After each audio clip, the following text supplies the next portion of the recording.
Coucou et bienvenue à tous dans ce nouvel épisode.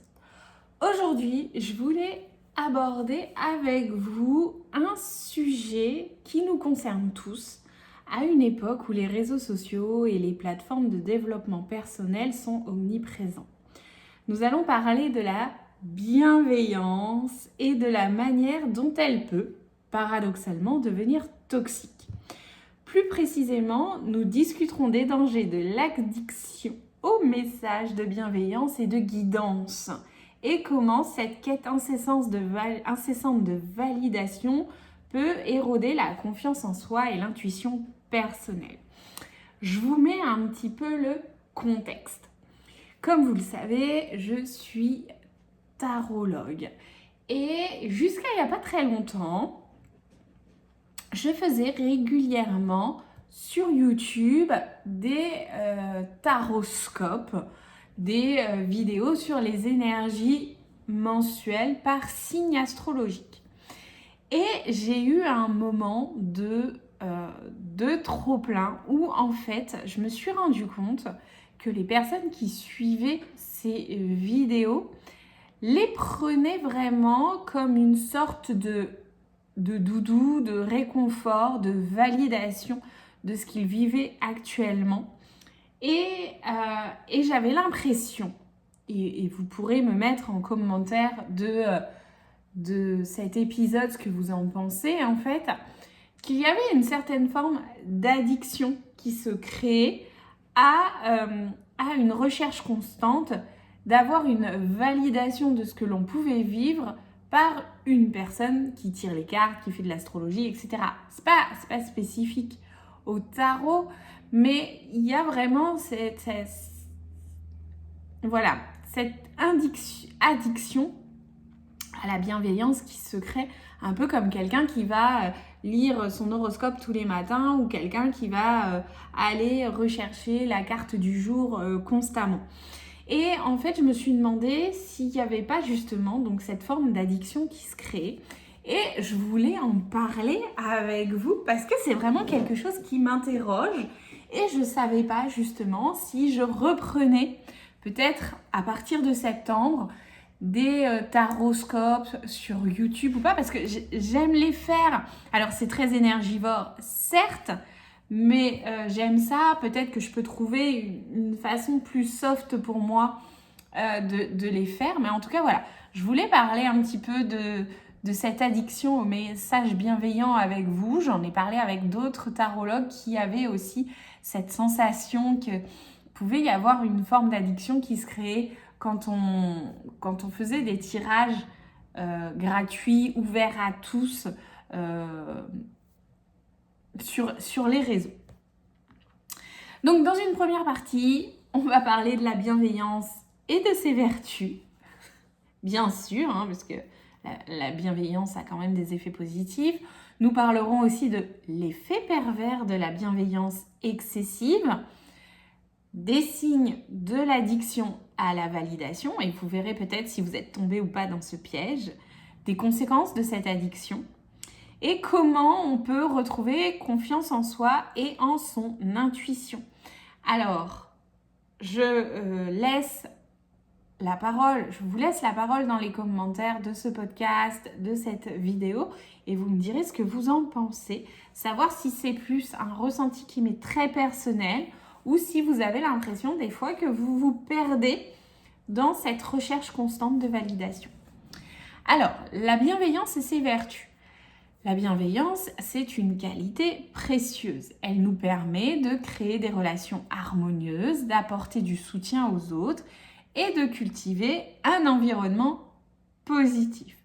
Les messages de bienveillance, que ce soit des citations inspirantes, des conseils de développement personnel ou des encouragements, jouent un rôle important dans notre société. Ils peuvent apporter de la lumière dans nos journées sombres et nous rappeler de prendre soin de nous et des autres. Ok, ça c'est l'effet positif de la bienveillance. On a besoin de bienveillance au quotidien. Je pense qu'il y a une notion où est-ce qu'on met le curseur en fait. Est-ce que trop de bienveillance nous perd dans le sens où on perd cette capacité à gérer justement des émotions négatives, enfin dites négatives, d'être toujours en recherche de la bienveillance d'autrui, alors que la bienveillance devrait venir de nous. Voilà, je m'interroge là-dessus. Les effets pervers justement de la bienveillance excessive. On le sait, tout est question d'équilibre dans la vie. Donc trop de bienveillance tue la bienveillance. Lorsque nous sommes inondés de messages positifs et de guidance, nous risquons de devenir dépendants de ces affirmations externes. Nous commençons alors à chercher constamment la validation à travers des messages quotidiens. Des horoscopes, des cartes de tarot, des citations de développement personnel. C'est exactement ce que je vous disais en introduction. Et cette quête perpétuelle de validation peut devenir une véritable addiction. C'est un petit peu cette idée en fait d'être accro aux signes, à une recherche extérieure de validation au lieu d'avoir confiance en son intuition et ses ressentis personnels. Alors attention, je ne dis pas qu'il ne faut pas du tout aller chercher une validation extérieure. Moi, vous le savez, j'adore le tarot, je suis adepte du tarot, je tire régulièrement les cartes pour moi, pour mes proches, pour mes clients. Mais j'ai tendance aussi à demander à chaque personne que je reçois en consultation de laisser le temps que les choses se fassent, que ça se mette en place, leur laisser le temps de la réflexion. Moins d'un mois en consultation entre 2 tirages, je vois pas l'intérêt. Et pareil, je ne reçois pas non plus si on me dit oui mais c'est urgent, j'ai besoin d'une réponse dans l'immédiat, etc. Non, il n'y a pas normalement d'urgence dans les tirages de tarot. Il y a une certaine confiance à avoir et à développer. Alors, les signes de l'addiction à la validation, justement. Comment savoir si nous sommes tombés dans ce piège ? Les signes sont nombreux. Si vous vous sentez anxieux ou perdu sans votre message du jour, bien sûr. Par exemple, le tarologue, la cartomancienne que vous suivez est en vacances, on est pile poil dans cette période et vous n'avez pas votre petit message quotidien. Vous pouvez sentir une anxiété, une perturbation, un stress.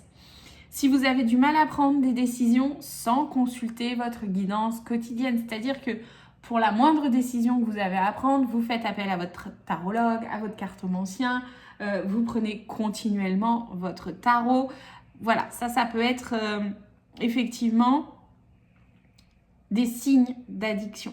Ou si vous passez des heures aussi à chercher des messages positifs sur les réseaux sociaux, vous n'êtes abonné qu'à des sites ou des comptes de citation, il se peut que vous soyez alors effectivement dans une dynamique d'addiction et que vous ayez perdu cette confiance en vous, en votre intuition personnelle.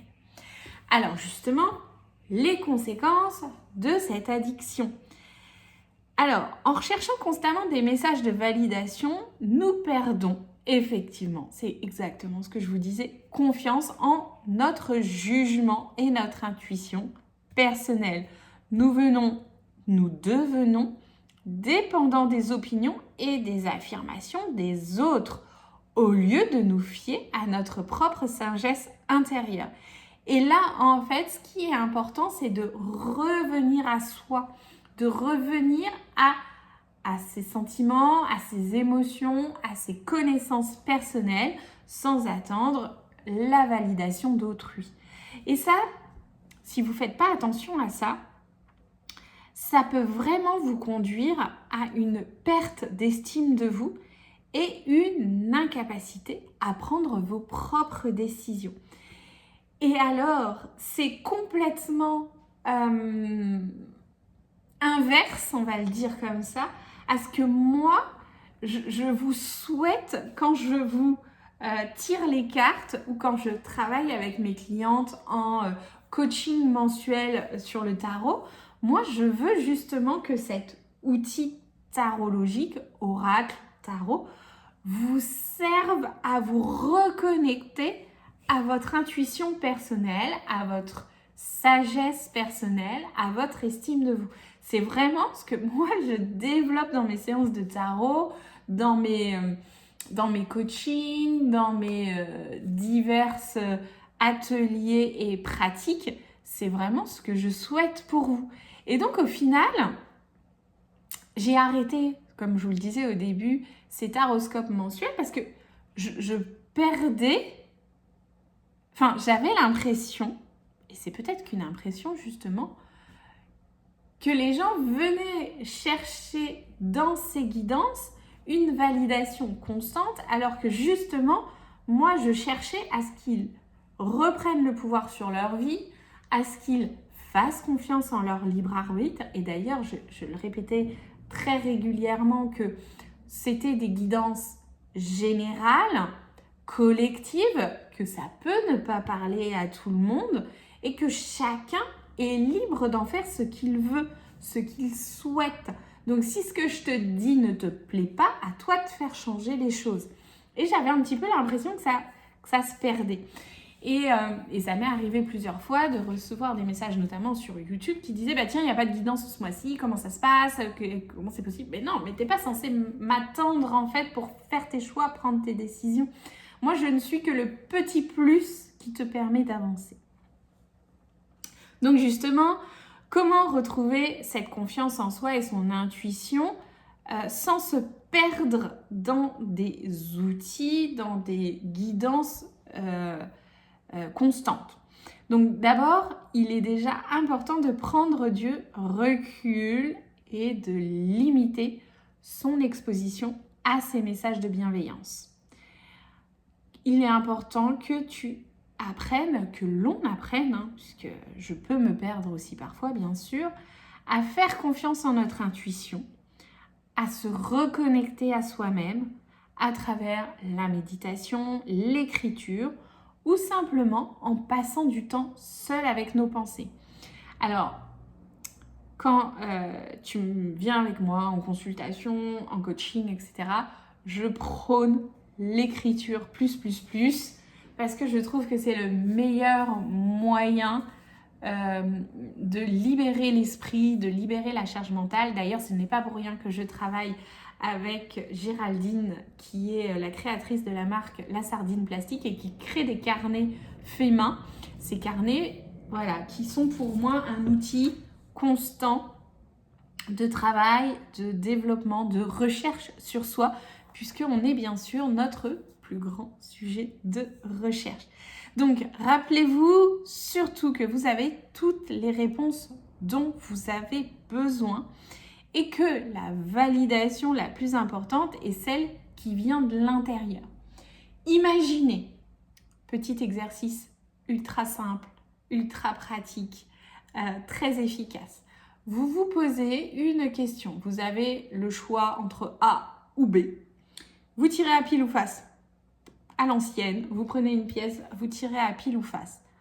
Soit la réponse, vous êtes super content, soit la réponse ne vous satisfait pas. En fait, vous aviez déjà intérieurement votre propre guidance personnelle.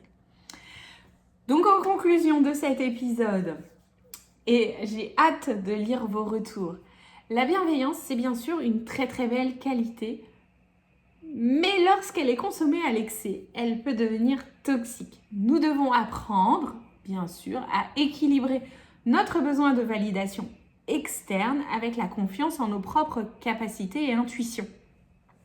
Et moi, c'est surtout ça que je développe en fait.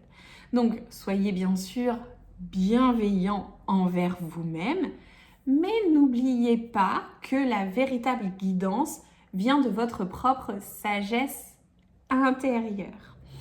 Voilà, alors j'espère que cet épisode vous a plu, j'espère qu'il a su vous ouvrir peut-être de nouvelles perspectives, peut-être mettre le point sur des zones de vigilance pour vous compte tenu de votre addiction ou non aux messages bienveillants, à rechercher aussi votre guidance personnelle, votre intuition personnelle. Je vous remercie d'être à l'écoute de ce podcast, que ce soit sur YouTube ou sur les différentes plateformes de podcast.